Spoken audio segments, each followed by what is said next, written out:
Bonjour, je suis Justine Parmentier, votre gestionnaire de patrimoine. Aujourd'hui, je vous propose une analyse claire des marchés financiers à fin avril 2025, au cœur de la crise des droits de douane entre les États-Unis et la Chine. L'affaire des droits de douane continue d'agiter les marchés financiers. Malgré une désescalade apparente entre Washington et Pékin, les rendements obligataires restent tendus. Cette semaine, Donald Trump semble prêt à substantiellement réduire les droits de douane contre la Chine, tout en écartant l'idée de limoger Jérôme Powell. Mais attention, le taux moyen des droits de douane pourrait grimper de plus 15 points aux États-Unis d'ici la fin de l'année, atteignant un niveau inédit depuis la fin de la Seconde Guerre mondiale. Ce choc représenterait 500 milliards de dollars, soit 1,7% du PIB américain. Au-delà du coût direct entre les entreprises et les consommateurs, cette hausse pourrait éroder la confiance des investisseurs, peser sur l'investissement des entreprises et accélérer l'inflation.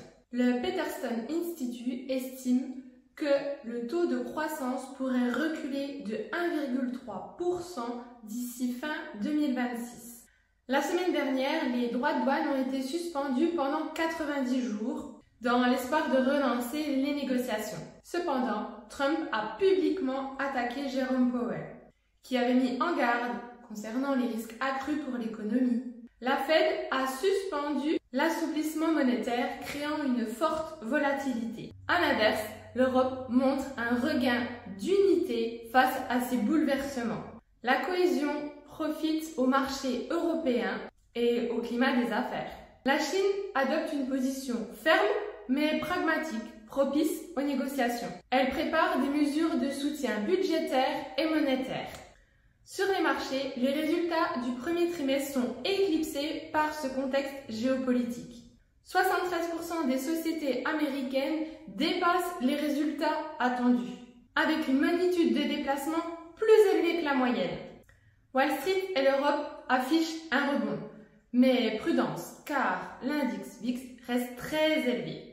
Enfin, du côté des matières premières, le pétrole baisse sous la pression des contraintes de surproduction, tandis que l'or joue son rôle de valeur refuge.